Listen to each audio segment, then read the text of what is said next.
Bonsoir tout le monde, bienvenue à ce nouvel épisode du balado du Dr Kin. J'espère que vous allez bien. Ce soir, sujet que je trouve toujours très intéressant lorsqu'on parle de composition corporelle. Donc, on va essayer de comparer deux méthodes extrêmement populaires d'analyse de la composition corporelle, soit les mesures anthropométriques, plus communément appelées les pinces, avec la bioimpédance, donc le petit courant électrique qui a gagné beaucoup en popularité là, au cours des 10-15 dernières années. Donc, quelles sont entre ces deux méthodes-là? Puis, bon, s'il y a des questions en cours de route, on pourra aussi bifurquer vers d'autres méthodes. Mais entre ces deux-là, qui sont probablement les plus répandues, qu'est-ce qui va être le plus pertinent à utiliser, avec qui, quand et pourquoi? Alors, comme à l'habitude, si vous avez des questions, des commentaires, n'hésitez pas à y aller dans le clavardage au niveau du chat. Donc, faites-moi signe. Même chose, si jamais le son ou la connexion ne semble pas trop bonne, eh bien, je ne suis pas à l'abri des pépins techniques. Donc, j'essaie aussi bien que possible de régler ça et d'éviter ça, mais des fois, ça arrive. Le podcast aussi va être en rediffusion, va être disponible là, sur les grandes plateformes, donc tout le tralala, Apple, Google et compagnie, ainsi que sur le site drkin.com dans la section balado. Donc, vous pouvez avoir l'archive de tous les épisodes précédents. Alors, cette fameuse composition corporelle-là, par mesure anthropométrique ou par bioimpédance, je vous dirais que c'est pas une grosse guerre de clochers qu'on observe lorsqu'on va parler de ces deux méthodes-là. On a des partisans des mesures anthropométriques, on a des partisans de la bioimpédance. Très souvent, je vous dirais, le facteur limitant, c'est le budget au niveau de l'intervenant, parce que les appareils de bioimpédance qui sont de qualité, ça commence à quand même être assez cher. Donc, au minimum, là, on parle de plusieurs centaines de dollars. Dans la plupart des cas, ça va dans les milliers de dollars. Moi, j'utilise moins, mais j'ai quand même utilisé beaucoup une RJL Quantum, qui est un appareil peut-être à 2-3 000 dollars US, qui fonctionnait avec des électrodes. Côté anthropométrie, les frais associés à ça, c'est beaucoup moins important. Donc, un adipomètre, ça part à peu près à 4 $, donc les fameuses pinces, et ça va environ jusqu'à entre 300 et 500 $.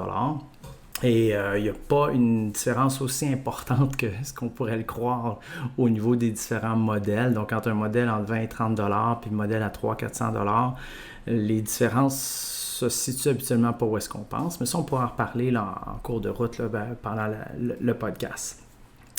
Alors, bioimpédance, anthropométrie. C'est d'emblée, moi, bon, comme je vous disais, j'ai utilisé la bioimpédance, j'utilise beaucoup les mesures anthropométriques. Je vais peut-être essayer de définir un petit peu, l'anthropométrie, c'est quoi? Parce que c'est quand même très vaste. J'en ai déjà parlé par le passé, mais je vais juste faire un petit retour, un petit rafraîchissement là-dessus. Alors, les mesures anthropométriques, c'est des mesures qui consistent à des circonférences, des largeurs, des épaisseurs et plus communément des plis cutanés aussi, donc des petites pincées. Donc, c'est vraiment l'image qu'on a, là, c'est la prise de plis cutanés, mais il faut savoir que les mesures anthropométriques, c'est beaucoup plus vaste que ça. Donc, c'est pas uniquement une question de pincer du tissu adipeux. Il y a aussi les circonférences qui peuvent être très utiles lorsqu'on parle d'évaluation de la composition corporelle de gens obèses. Les circonférences peuvent être utilisées. Il y a des belles équations là, qui nous permettent d'arriver à des résultats intéressants. Donc, c'est vraiment un ensemble de mesures. Le plus gros défaut, je vous dirais, de l'anthropométrie, c'est que les gens ont souvent une approche très réductrice lorsqu'ils vont utiliser cette méthode-là. Ils vont, par exemple, dire, moi, je fais des mesures anthropométriques. Moi, j'utilise l'équation à 8 plis, fait que je fais la méthode X. J'utilise j'utilise la méthode à 6 plis, sans trop savoir d'où ça vient. Faut savoir que, dans le fond, toutes les mesures anthropométriques, toutes les mesures brutes qu'on a, il n'y en a aucune qui est vraiment, proprement dit, un indicateur de composition corporelle. Donc, c'est pas parce que je pince le pli abdominal puis ça me donne 17 mm, que automatiquement je peux conclure que la personne a une masse grasse de tant de kilos, une masse maigre de tant de kilos. Donc il faut convertir ces valeurs brutes-là. C'est la même chose avec les circonférences, c'est la même chose avec les largeurs, avec les épaisseurs. Largeur, épaisseur, je vous l'accorde, c'est moins commun, c'est moins utilisé, mais il y a quand même des protocoles en anthropométrie qui sont assez exhaustifs. Par exemple, l'anthropométrie a été utilisée aussi beaucoup pour développer différents éléments du quotidien. Par exemple, des habitacles de voiture, des chaises. On prenait l'ensemble de mesures anthropométriques pour déterminer un individu moyen. C'est quoi une hauteur de chaise qui est acceptable dans une voiture? Quel espace qui est acceptable au niveau du dégagement pour les jambes en avant, en arrière? Donc, tout ça, c'est à partir de mesures anthropométriques qu'on détermine ce qu'on appelle un fantôme. Donc, c'est un peu une mesure de référence anthropométrique qui nous permet d'avoir ce que représente un individu moyen, homme, femme, etc. Et on peut ensuite de ça faire plein de choses, des analyses santé, mais aussi des analyses plus de type ergonomique. Donc, petite histoire de l'anthropométrie. Maintenant, l'anthropométrie, à quoi ça sert principalement lorsqu'on parle de fitness, de conditionnement physique, d'entraînement aux performances? C'est surtout à déterminer la composition corporelle. Donc, on va prendre des plis cutanés. C'est presque exclusivement ça qui va se faire, là, entre 4 et 10 plis, je vous dirais, qui vont être mesurés. Et ensuite de ça, ces valeurs de plis-là, ces millimètres de gras-là, on va les rentrer dans une équation et ça va nous donner soit de la densité, soit un pourcentage de gras, etc. Puis à partir de ça, on peut déterminer la composition corporelle. C'est à peu près ça que ça fait. Vite, c'est ça. La bioimpédance, la bioimpédance, c'est un courant électrique qui va passer à travers le corps. C'est un courant électrique qu'on ne perçoit pas. Donc, il y a plein aussi maintenant de nouveaux appareils de bioimpédance. À la base, c'était un courant de 50 kHz qui passait. Et puis, on mesurait les propriétés de passage de ce courant-là. Et ça, on convertissait ça ensuite à l'aide d'équations. Et ça nous permettait d'avoir soit l'eau corporelle totale, soit la densité, soit dans certains cas, certaines équations nous donnaient le pourcentage de gras. Et on pouvait avoir des valeurs de composition corporelle aussi. Donc, je vous dirais que chaque méthode va avoir ses avantages et ses inconvénients. Donc, c'est un classique, on ne s'en sort pas. Si je vais avec l'anthropométrie, l'avantage, je vous dirais, qui est probablement indéniable, c'est la capacité à contrôler la variabilité. Donc, c'est probablement le gros avantage, outre le coût, de l'anthropométrie sur la bioimpédance. C'est qu'on peut vraiment déterminer notre marge d'erreur ou contrôler le plus possible notre marge d'erreur pour être en mesure de déterminer avec, je dirais, une plus grande précision, satisfaction, la valeur réelle qu'on mesure. Ça, c'est vraiment important. J'en ai parlé à plusieurs reprises. Donc, la fameuse erreur de mesure, lorsqu'on parle d'analyse de composition corporelle, elle est toujours là, peu importe la méthode qu'on utilise. Il va toujours avoir de la variabilité. On n'a pas une seule mesure qui est parfaite. Donc, cet écart-là, malheureusement, bien souvent, il reste dans le placard, on n'en parle pas ou on n'est même pas conscient que ça existe. Donc, dans les deux cas, ça fait en sorte que on n'est pas conscient que le chiffre qu'on remet au client ou le chiffre qu'on quantifie, qu'on mesure, c'est plus ou moins quelque chose. Donc, ça peut être un petit peu plus, un petit peu moins, beaucoup plus, beaucoup moins, selon la variabilité. Alors, avec l'anthropométrie, on peut mathématiquement déterminer c'est quoi la variabilité. Alors, cette variabilité-là, moi, personnellement, ça me rassure parce que je sais entre quoi et quoi je me situe. Si je n'ai pas ces intervalles-là de moins combien, plus combien par rapport aux chiffres que j'ai obtenus, je suis moins à l'aise de remettre le chiffre versus si je sais que la masse grasse de la personne que j'ai évaluée est à 7 kg, plus ou moins 1 kg, je sais que je suis quelque part entre 6 et 8. Donc, j'ai mon idée, j'ai mon portrait là, à peu près de la qualité de l'évaluation, puisque j'ai une idée de ma marge d'erreur. Si ma marge d'erreur est beaucoup plus grande, ça veut dire que j'ai probablement pas bien fait mon travail. Donc, je peux reprendre, je peux corriger, etc.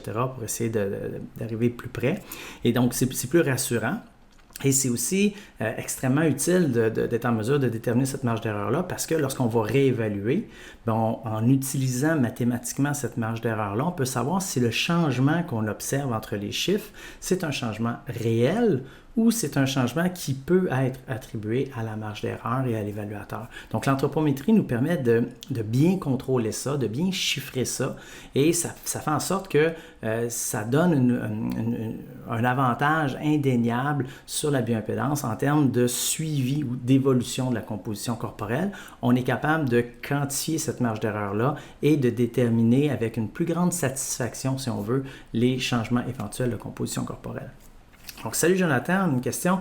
Est-ce qu'avec les bioimpédances, on doit avoir la balance et la poignée ou un seul suffit pour avoir une marge d'erreur plus faible? Eh bien, avec la bioimpédance, bon, là, on a vu un avantage d'anthropométrie. Mettons qu'on voit un avantage de la bioimpédance, puis après ça, Jonathan, je vais rentrer dans plus les détails avec les différents types de bioimpédance. Bien, peu importe le type de bioimpédance, le plus gros avantage, c'est que c'est une méthode qui est non invasive. C'est une méthode qui est extrêmement rapide, qui demande peu de préparation. Donc, c'est minime là, ce qu'on a à faire. Là, on allume l'appareil dans la plupart des cas. Avant, moi j'ai encore un appareil qu'on utilise des électrodes. Donc, il faut nettoyer un petit peu la peau, placer les électrodes au bon endroit. Donc, il y a un petit peu plus de préparation. Mais quand même, une analyse de composition corporelle par bioimpédance, ça se compte en minutes et c'est habituellement moins de 10 minutes là, pour faire l'ensemble des procédures associées à ça. L'anthropométrie, par contre, c'est beaucoup plus long. Là. Donc, faire une bonne analyse de composition corporelle avec des mesures anthropométriques, on parle d'un minimum de 30-45 minutes là, environ là, à évaluer. Et c'est pour certaines personnes moins agréable parce que on se fait tâter, on se fait pincer. Donc, on est souvent aussi dénudé un peu. Donc, c'est pas super confortable. Là. Je vous dirais que c'est pas une méthode qui est invasive, mais l'anthropométrie, c'est un peu plus malaisant que la bioimpédance. Donc, la bioimpédance, tu enlèves tes chaussettes, tu montes sur l'appareil. Il y a souvent 2 plaques de contact sur... Jonathan, c'était méchant ça. 2 plaques de contact sur le sol, des plaques de contact au niveau des mains. Donc, on a juste besoin d'avoir les pieds et les mains qui sont libres. Le reste, ça peut être les vêtements normaux. Je reviendrai aussi à ce sur quoi ça peut jouer. Alors, donc, on voit un peu avantages et inconvénients. C'est pas, s'il y a des gens qui s'attendent à voir, ça c'est la méthode qui est meilleure, vous n'aurez pas cette réponse-là avec le podcast parce qu'il n'y a pas une méthode qui est meilleure, encore moins dans ces deux-là. Il y a des méthodes qui vont être plus appropriées dans certains cas, plus pertinentes dans d'autres cas, et alors que dans certains autres cas, ça ne sera pas du tout utilisable. Je donne un exemple que j'utilise souvent. Si j'ai à évaluer des élèves dans une école et je dois évaluer la composition corporelle. Il y a 300 élèves dans cette école-là. J'ai 2 journées pour faire ça. C'est impossible que je fasse une analyse de composition corporelle par mesure anthropométrique sur autant de sujets que ça en aussi peu de temps. Alors que la bioimpédance, si je compte 5 minutes par personne, je vais pouvoir en passer beaucoup plus. Donc, à grande échelle, puis on voit ça aussi dans des grandes études. Moi, j'utilise beaucoup une étude de Jensen Bigard qui ont évalué des centaines de milliers de gens pendant des années. Donc, ils faisaient un suivi et, entre autres, ils faisaient un suivi de composition corporelle et bien évidemment, c'était de la bioimpédance qu'ils utilisaient et c'était sans aucun doute la meilleure méthode à utiliser pour la quantité de gens qui avaient évalué en si peu de temps. Donc, si on regarde, ça prend 1 heure par personne. J'ai 100 000 personnes à faire par année, mais c'est 100 000 heures de travail. Donc, ça ne marche pas. Ça prend une équipe monstrueuse. Ça fait aucun sens. Donc, il n'y a même pas de question qui se pose à savoir quelle méthode on va utiliser pour analyser la composition corporelle. La bioimpédance, c'était vraiment un choix de prédilection pour cette étude-là. Alors que si on a un suivi à faire pour des athlètes, et puis qu'on va avoir la plus grande précision possible pour déterminer des changements de composition corporelle. Je prends un exemple dans des sports de combat, où est-ce qu'on veut s'assurer que si on gagne 1 kilo, c'est pas 1 kilo de gras. Si on perd 1 kilo, il faut que ce soit 1 kilo de gras. On ne veut pas perdre 1 kilo de masse musculaire, etc. Donc, on peut jouer serré là, dans certains sports de combat ou n'importe quel sport ou activité qui a une catégorie de poids. Et ça fait en sorte que l'utilisation des mesures anthropométriques avec un évaluateur qui est compétent, qui a une petite marge d'erreur, ça va nous permettre d'avoir une plus grande certitude dans notre suivi, une plus grande précision. Et ça nous permet de prendre des décisions un petit peu plus éclairées. J'en avais déjà parlé précédemment, mais D'habitude, la bioimpédance, peu importe le modèle, la bioimpédance qu'on va avoir, le niveau de précision est rarement, pour ne pas dire jamais, inférieur à 1,5 kg. Donc, on a toujours une variabilité, une erreur de mesure de plus ou moins 1,5 kg sur les valeurs qu'on obtient. Donc, c'est quand même élevé.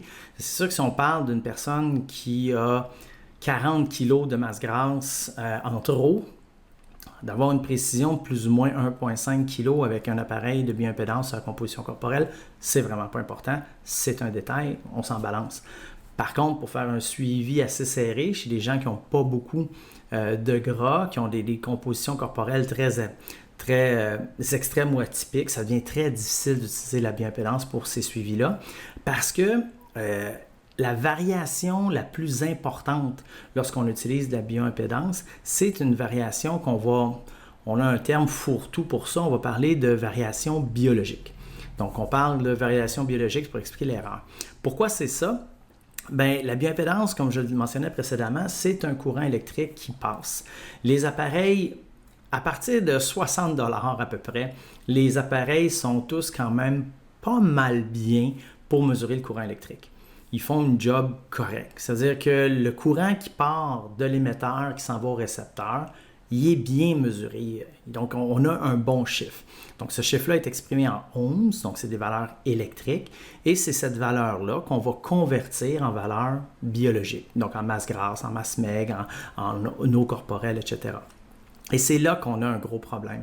C'est la conversion du courant électrique en valeur biologique qui est difficile à faire, puis qui est la relation entre ce courant-là puis la composition corporelle n'est pas constante. Donc, je sais que c'est pas simple, mais ça veut dire quoi?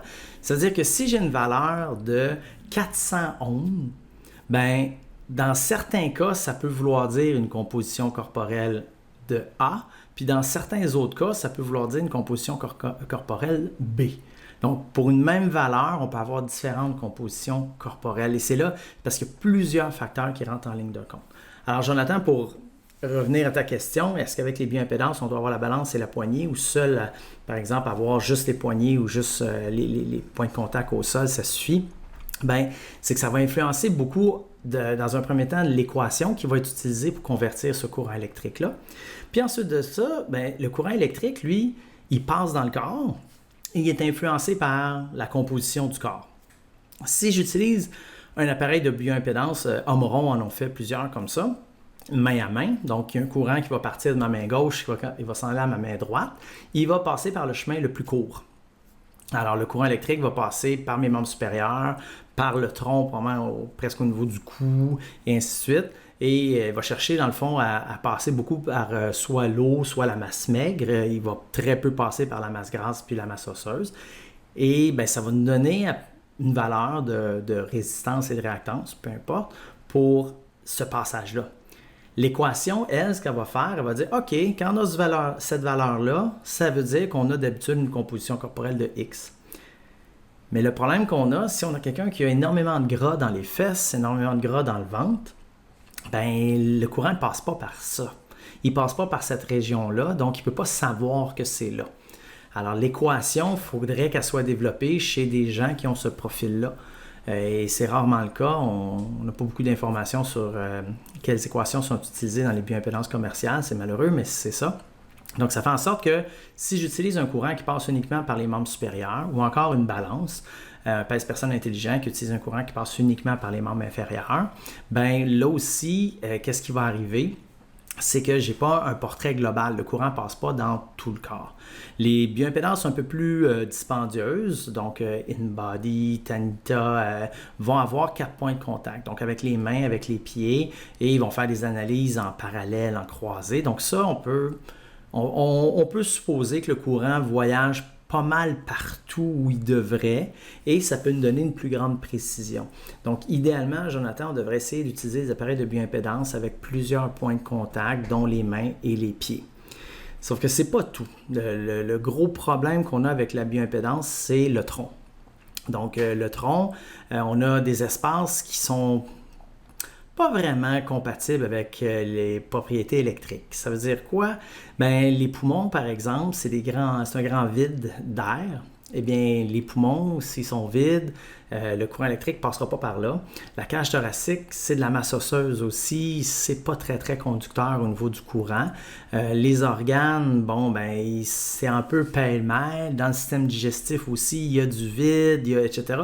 Donc, ça fait en sorte que la bioimpédance, en réalité, tient très peu compte du tronc. La majorité des résultats vont être tirés, dans le fond, des bras et des jambes. Donc, c'est surtout la composition corporelle dans les bras et les jambes qui vont influencer notre valeur de bioimpédance. Donc, chez certaines personnes, ça peut être problématique. Si on a quelqu'un qui a vraiment pas beaucoup de gras dans les jambes, vraiment pas beaucoup de gras dans les bras, mais une bonne accumulation de gras abdominal, bien, on risque de sous-estimer sa masse adipeuse et de surestimer sa masse maigre avec un appareil de bioimpédance, même un appareil de très bonne qualité. Donc, c'est un peu plus difficile à ce niveau-là. Encore une fois, si on a 400 personnes à évaluer rapidement, ben moi, je vais vivre avec ces limites-là. Puis parce que je vais être capable d'évaluer les 400 personnes. Si j'ai le temps et le luxe de pouvoir évaluer plus longuement l'individu, prendre des mesures différentes, l'utilisation de l'anthropométrie va devenir super intéressante. Mais tu sais, c'est vraiment deux méthodes qui n'ont pas été développées pour les mêmes fonctions. Et c'est là que ça devient un petit peu problématique parce qu'on essaie de les utiliser pour la même chose. Donc, on essaie de les utiliser pour déterminer la composition corporelle d'un individu à un moment donné.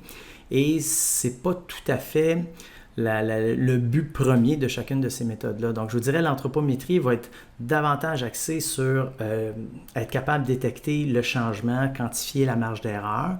Et la bioimpédance, c'est surtout la facilité d'utilisation et la facilité à standardiser les procédures.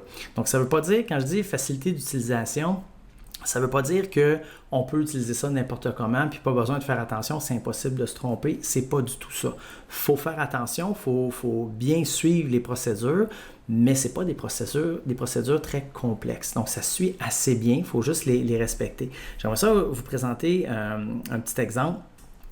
La bioimpédance va être influencée par la grandeur. Parce que dans les équations, pour calculer la composition corporelle à partir des valeurs électriques, ben, la grandeur est tout le temps présente, puis est tout le temps au carré. Donc, je vais vous présenter ici des petits exemples, des tableaux. Donc, ceux qui sont seulement en audio, désolé, mais ce qu'on voit à l'écran, c'est une comparaison si on se trompe dans la mesure de la grandeur, la stature. Donc, l'anthropométrie, si je me trompe entre 1,67 m puis 1,72 m, eh bien, ça ne change absolument rien à mon pourcentage de gras mesuré. Pourquoi? Parce que la grandeur n'est pas considérée dans les équations pour convertir les plis cutanés en pourcentage de gras, en masse maigre ou en masse grasse. Donc, si je me trompe quand je mesure un individu, eh bien, ça changera pratiquement rien à mes conclusions au niveau du pourcentage de gras et de la masse grasse. Ça se peut que ça change au niveau de mes conclusions lorsqu'on parle d'indice de masse grasse et d'indice de masse maigre. J'en avais parlé là, dans un balado précédent. Par contre, la bioimpédance, si on regarde, si je me trompe entre 1,67 m et 1,72 m et des poussières, ben, le pourcentage de gras va passer de 15 à 11 %. Donc, j'ai un 4 % de changement qui est quand même, c'est quand même beaucoup là, comme impact. Donc, si je me trompe lorsque je vais mesurer la stature d'une personne, eh bien, à ce moment-là, ça se peut que je tire des conclusions erronées au niveau de sa composition corporelle parce que les équations vont utiliser la grandeur au carré. Donc, en chiffres là, un peu plus concrets que le pourcentage de gras, là, ben, on peut avoir un écart approximatif de 2 kg, 2,5 kg sur la masse grasse parce qu'on s'est trompé au niveau de la grandeur. Donc, il faut faire attention, s'assurer de bien mesurer la personne pour avoir la mesure adéquate. Pour les gens qui utilisent des bioimpédances à la maison, ben, s'assurer de rentrer sa grandeur correctement dans l'appareil, ça va être super important. Et si jamais vous utilisez un appareil de bioimpédance qui ne tient pas compte de la grandeur, il faut se poser de sérieuses questions. J'espère que vous ne l'avez pas payé cher. Ensuite de ça, vous avez en bas l'influence du poids. Donc là aussi, c'est quelque chose qu'il faut faire attention. Je parlais tantôt de la facilité d'utilisation de la bioimpédance, que bon, c'est pas très invasif, c'est pas gênant. Les gens enlèvent leurs chaussettes puis ils ont juste besoin de monter sur un appareil. Bien, si on fausse le poids, eh bien, si on a le mauvais poids, à ce moment-là, on va avoir une marge d'erreur. Cette marge d'erreur-là est aussi présente au niveau de l'anthropométrie. Donc, en bas à gauche, on peut voir là, que si je me trompe de 1 kg, ben, ça va faire changer mes valeurs de masse grasse et mes valeurs de masse maigre. Et donc, ça va influencer, lorsqu'on va parler d'anthropométrie, les kilos vont plus influencer la masse maigre. Donc, si je me trompe, puis je mets trop pesant ou pas assez pesant, c'est plus la masse maigre qui va en subir les conséquences. La masse grasse va bouger un petit peu moins. Puis lorsqu'on regarde la bioimpédance, eh bien, à ce moment-là, les changements de poids, ce qui est intéressant, c'est que ça va tendre à affecter un petit peu plus la masse grasse que la masse maigre. Encore une fois, c'est à cause de comment les équations sont faites. Donc, si je rentre le mauvais poids, si je pèse quelqu'un, puis il y a 4 kilos de vêtements, puis je réévalue cette personne-là 3 semaines plus tard, puis elle n'a pas les mêmes vêtements, puis elle a seulement 1 kilo de vêtements, mais je vais avoir une différence au niveau de ma mesure parce que je n'aurai pas le même poids. Et ce poids-là, ce n'est pas du poids qui appartient à la personne, c'est du poids qui venait des vêtements, par exemple. C'est la même chose avec ce qui est en transit dans le système digestif. Mais ça aussi, ça va influencer mes valeurs de composition corporelle parce que je vais rentrer un poids différent. Donc, c'est des éléments qui sont importants. Donc, même si c'est, comme je disais, c'est simple, faut faire attention. Donc, dans le cas de la bioimpédance, on veut surtout s'assurer de bien mesurer la stature des gens et d'avoir le poids le plus précis possible. Donc, évidemment, à ce moment-là, on va se ramasser avec le moins de vêtements possible. Puis là, ben, on a aussi c'est pas aussi bien, mais on a un malaise qui peut être présent là, chez certaines personnes. Ils peuvent ne pas être confortables à être en t-shirt puis en camisole sport, par exemple, pour se faire peser. Moi, je me souviens que dans mon projet de doctorat, on les faisait peser en jaquette médicale. Puis c'était pas nécessairement les procédures les plus chic. Là. Je comprends que c'est pas super le fun, mais c'était ce qu'on avait pour standardiser le plus possible la mesure du poids. Donc, c'est vraiment, je vous dirais, des sources d'erreurs qui sont faciles à corriger, puis qui font en sorte que on peut avoir un peu plus de précision dans l'une ou l'autre des méthodes. Pour vous donner aussi un exemple, quand je parlais des équations, où est-ce qu'on se ramassait, si vous ne connaissez pas l'équation qui est utilisée par votre appareil ou encore si vous n'avez aucune idée d'où provient l'équation que vous utilisez pour convertir vos plis cutanés en pourcentage de gras, on se ramasse à avoir possiblement des erreurs assez importantes. Donc, je vous présente ici des gens la même personne, mais si magiquement on la transforme en différentes origines ethniques, c'est quoi l'impact? Ça veut dire quoi? Tout ce que j'ai fait, c'est que j'ai pris une personne que j'ai évaluée et j'ai utilisé des équations qui ont été développées chez les personnes caucasiennes, donc européennes blanches. J'ai utilisé des équations qui étaient disponibles pour les personnes asiatiques et des personnes afro-américaines. Donc, on a... Pardon.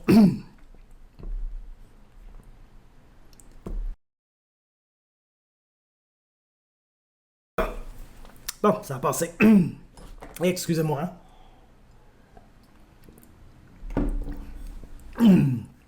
Quand c'est pas les problèmes techniques, c'est les problèmes de voix.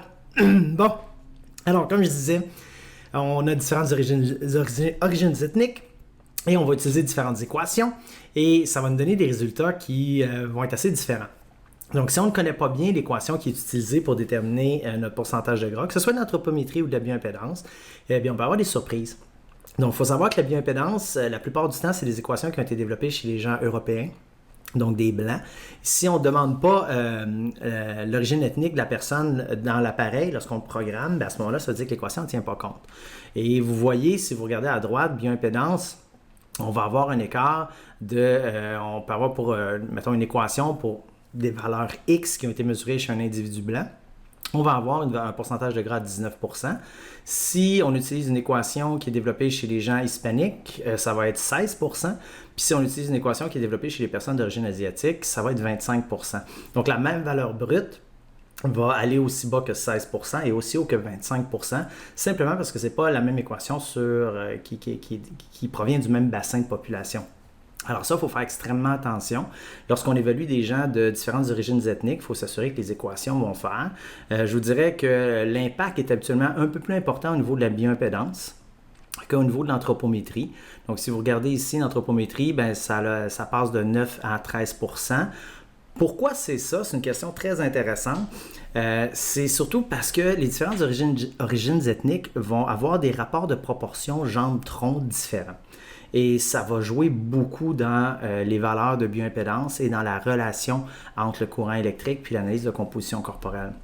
Donc, c'est super important. Puis ça, c'est peut-être un reproche que j'ai à faire à plusieurs compagnies, là, Tanita, InBody et compagnie, c'est qu'il n'y a pas de moyen d'entrer une équation spécifique à une certaine origine ethnique et ça vient limiter l'utilisation. Donc, on va avoir une valeur qui est un peu plus valide chez les gens caucasiens, européens, blancs. Et à ce moment-là, on peut avoir des écarts sur qu'est-ce qui est réel lorsqu'on va utiliser l'appareil sur différentes populations là, autres que caucasiennes. Donc, il faut faire attention avec ça. Donc, je dirais que c'est peut-être une limite du côté de la bioimpédance. Au niveau de l'anthropométrie, la limite est là, selon les équations qu'on utilise, mais c'est un petit peu moins pire, un peu moins dommageable, je vous dirais. Finalement, dans les différences qu'ils vont avoir entre les deux, ce qu'on va observer, je vais vous présenter ici bon, c'est beaucoup de chiffres, là, j'en conviens, mais c'est juste pour vous indiquer l'impact de l'équipement. Donc, l'impact de l'équipement sur la fiabilité de notre mesure va être un peu plus important au niveau de l'anthropométrie. L'impact de l'évaluateur va être définitivement, monstrueusement, énormément beaucoup plus important du côté de l'anthropométrie. Alors, la technique d'utilisation, ça va être vraiment, vraiment, vraiment important parce qu'on peut se ramasser, là, si on regarde au niveau de l'anthropométrie à la gauche, on a une mesure réelle, puis on a des mesures avec des écarts, soit associés à une mauvaise technique, soit associés à un appareil qui n'est pas correct. Puis, ben, on regarde qu'on peut avoir un pourcentage de gras qui est réellement à 13, puis on peut facilement le mesurer à 11 ou à 16, simplement parce qu'on n'a pas fait nos mesures correctement ou notre appareil ne compresse pas correctement ou peu importe, là, qui n'est pas correct. Donc, on va avoir des écarts quand même assez importants. Quand je parlais précédemment des différences d'équipement au niveau des pinces, là, une pince à 20-25 $ ou 300 $, il n'y a pas une grosse différence. Bien, la plus grosse différence, le plus gros impact qu'on va observer sur une pince, c'est les petits ressorts. Donc, les ressorts doivent compresser à 10 grammes par centimètre carré. Lorsqu'ils ne compressent pas à cette valeur-là, ben, c'est là qu'on commence à avoir des écarts. Donc, si ça se peut qu'une pince à 20 $ compresse super bien, ça se peut qu'une pince à 300 $ ne compresse pas bien. Alors, c'est ça là, qui peut être problématique. Vérifier ça, c'est pas simple. Donc, il y a tout un appareillage qui peut se faire pour vérifier ça. Sinon, on peut utiliser des blocs de mousse pour voir si notre appareil demeure constant. Donc, si on écrase toujours le même bloc de mousse de la même façon, ça donne la même valeur, bien, on sait que notre ressort, il n'est peut-être pas à 10 grammes par centimètre carré, mais au moins, il est toujours pareil. Donc, ça nous permet de faire un suivi. Mais vous voyez que si on a un évaluateur qui est négligent, qui se trompe de 1, 2, 3 mm par mesure, ce qui n'est pas rare, ce qui n'est pas difficile, c'est facile là, de certains plis, là, surtout au niveau du tronc, c'est assez facile d'avoir des écarts de 1, 2, 3, 4 mm là, d'une mesure à l'autre. Donc, plus cet écart-là est grand, plus on peut se ramasser à avoir des valeurs erronées. Au niveau de la bioimpédance, le positionnement, ben, ça joue un petit peu moins. Donc, il y a un peu moins d'impact, là, entre autres, à l'époque, jadis, lorsqu'on utilisait des électrodes et qu'il fallait qu'on les place, bien, si on plaçait les électrodes à un écart de 2 cm, qui est quand même visuellement assez important, là, on voit là, qu'on a placé l'électrode à un autre endroit, bien, ça donnait un pourcentage de gras qui passait de 25 à 23%. Donc, c'était pas énorme pour une grosse erreur. Puis maintenant, la plupart des appareils n'utilisent plus d'électrodes, c'est seulement des plaques de contact. Donc, tant que les mains et les pieds sont bien placés, à ce moment-là, on n'a plus ce problème-là. Donc, la facilité d'utilisation de la bioimpédance, là, c'est la beauté est là. C'est que, monte là-dessus, place tes pieds là, prends les poignets, on sourit, boum, c'est plus simple que prendre une photo. Donc, ça va vraiment être super, super utile. Alors que lorsqu'on va tomber en anthropométrie, l'utilisation des plis, comment ils sont pris, la séquence dans laquelle ils sont pris, combien de fois la mesure est faite. Si vous avez un évaluateur, une évaluatrice qui va seulement prendre une fois un pli, faut espérer que la personne tombe dessus puis qu'il n'y ait pas un écart de 2 ou 3 mm avec la réalité parce que vous allez passer de 11 à 16% par exemple. Donc, ça peut être assez décevant de dire qu'on s'est entraîné, on a travaillé fort, puis on est à 11% au début, puis on finit à 16%. Pas parce qu'on a changé, mais parce que l'évaluateur n'a pas fait son travail. Donc ça, c'est vraiment des éléments qui vont être super, super importants et qui se distinguent des deux méthodes. Alors, qu'est-ce qu'on a à choisir? Moi, je vous dirais que c'est vraiment de cibler. Qu'est-ce que vous voulez faire avec la mesure? Donc, est-ce que c'est une optique de suivi? Dans ce cas-là, c'est de déterminer quel est le poids initial. Plus la personne a un gabarit imposant, plus on est lourd, et bien à ce moment-là, la variabilité de la bioimpédance, ça nous inquiète moins. Plus ou moins 1,5 kg si tout se passe bien. On peut vivre avec tant qu'on le sait et qu'on est en mesure de le mentionner aux gens. Donc, lorsqu'on va faire l'évaluation, il ne faut pas que la personne saute de joie parce qu'il y a une diminution d'1 kg de masse grasse. Faut rester extrêmement prudent avec ça. Ça se peut que ce soit juste la variation biologique. Donc, ça se pourrait que la personne elle soit restée pareille. Ça se pourrait que la personne elle ait pris 1 kg de gras. Alors, il faut vraiment, vraiment être prudent. Mais lorsqu'on a des personnes qui vont partir à 200 kg, qui vont se ramasser à 175 kg, puis qu'on fait un suivi de bioimpédance, on va avoir une bonne idée du changement des compartiments de composition corporelle. Donc, on va avoir une bonne idée de la masse maigre, de la masse grasse, dans quelle direction ça va. Tant qu'on n'a pas besoin d'une précision extrême, ça va aller, ça va être super bien. C'est extrêmement avantageux aussi chez les gens qui ne sont pas nécessairement confortables de faire mesurer leur composition corporelle. Donc, ils montent sur l'appareil, ils n'ont même pas besoin de regarder le chiffre s'ils ne veulent pas. Donc, c'est plus aisé, je dirais qu'il y a une plus grande facilité à réaliser cette mesure-là. Mais plus le poids diminue, plus le niveau de précision devient important, moins la bioimpédance va être un outil qui va être, je vous dirais, utile. Et même ça va devenir un outil qui peut devenir problématique parce que la variabilité étant ce qu'elle est, on peut facilement se ramasser à avoir des valeurs à l'opposé de la réalité. Et même si on l'explique aux gens, si la personne voit sur son rapport d'analyse qu'il y a 1 kg plus de gras, et même si on lui dit « Non, c'est dans la marge d'erreur, je suis pas mal confiant que tu en as perdu », bien à ce moment-là, ça reste quand même. T'sais, moi, je connais personne qui vont dire « Ah oui, c'est de la marge d'erreur ». Au fond, là, ça reste un peu, puis ça fait mal, puis on pense qu'on l'a pris. Donc, ça peut commencer à jouer dans la tête un petit peu, cette variabilité-là. Donc, moi, plus on a besoin de précision dans un suivi, plus je vais opter pour des mesures anthropométriques. Je pense que ça va surtout être rigoureux, méthodique. Je pense que ça va donner des résultats qui vont être un peu plus satisfaisants en termes de validité et de fiabilité. Ensuite de ça, il y a les coûts. Je vous dirais que les mesures anthropométriques sont moins dispendieuses. Donc, un adipomètre Slim Guide, qu'on vérifie la compression puis la précision de l'aiguille. Pour la grande majorité des évaluateurs, la précision au millimètre va être amplement adéquate. L'utilisation d'un adipomètre de type Jumble, Harpenden, Jamar, avec une gradation un peu plus petite. Donc, on y va vraiment avec un fractionnement de nos millimètres.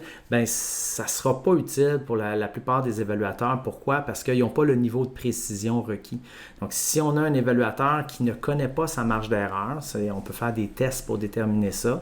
Ça ne donne pas grand-chose d'utiliser un Harpenden à 300-400$ où est-ce qu'il peut splitter ses millimètres puis avoir des 0.3 puis des 0.2. Parce que sa précision réelle est probablement pas en bas de 1 mm. Donc, ça ne donne rien à investir dans ce type d'appareil-là. La précision qu'on a sur le cadran, ça nous induit en erreur plus qu'autre chose parce que le dixième de millimètre qu'on va voir, c'est dans le nuage parce que la précision de l'individu, il peut être 1, 2, 3 mm off. Alors, il faut vraiment, si on veut utiliser un Harpenden, il faut vraiment s'assurer qu'on a bien évalué son erreur de mesure, qu'on l'a quantifié et que ça vaut la peine d'utiliser ce type d'équipement-là parce qu'on est capable d'être extrêmement répétitif extrêmement méthodique, puis on a une très grande fiabilité là, dans nos mesures. Et je connais pas beaucoup d'évaluateurs là, qui ont la capacité d'utiliser adéquatement le ARP and parce que la marge d'erreur est trop grande. Donc, ça ne veut pas dire que s'ils l'utilisent, c'est pas correct, c'est super correct, mais c'est juste de pas se réconforter en disant « moi, je peux calculer 11,2 mm ». C'est pas parce que l'appareil indique 11,2 que c'est 11,2. Là. Donc, ça peut être 13, ça peut être 14 selon les qualités de l'évaluateur. Donc, c'est ça. Côté équipement, ben, les bioimpédances, c'est sûr que le prix est assez prohibitif. Là, on parle d'une bonne impédance. Là, c'est pas mal une couple de mille. Là, on peut en avoir là, quelques centaines de dollars. La plupart du temps, ça va être pied à pied, donc de type pèse-personne. Lorsqu'on commence à avoir à fréquence multiple, lorsqu'on commence à avoir avec 4 prises, donc les pieds, les mains, d'habitude, là, en bas de 4-5 000 $, ça commence à être rare. Je pense que pour moi, Tanita, ce sont ceux qui en font d'entrée de gamme qui ont le plus de sens. InBody, je suis moins au courant de leur entrée de gamme, mais d'habitude, là, c'est quelques milliers de dollars. Je dirais l'inconvénient de ça, c'est que parce qu'on paye des milliers de dollars, on s'attend à ce que ce soit des appareils qui soient parfaits.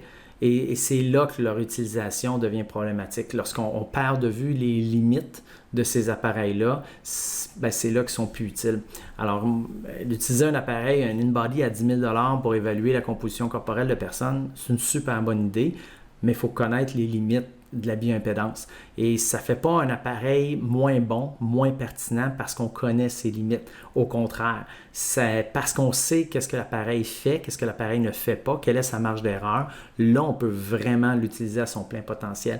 Mais tant qu'on n'est pas au courant de ces limites-là ou qu'on se dit que ça n'existe pas, c'est là que ça peut devenir dangereux. Puis c'est là qu'on va se ramasser à faire des conclusions totalement farfelues qui vont à l'encontre de la réalité. Et ça peut devenir problématique tant pour l'intervenant que pour la personne qui est suivie comme ça. Donc, il faut vraiment être prudent dans l'utilisation de ces équipements-là. Donc, il y a vraiment un gros pot pour chaque méthode.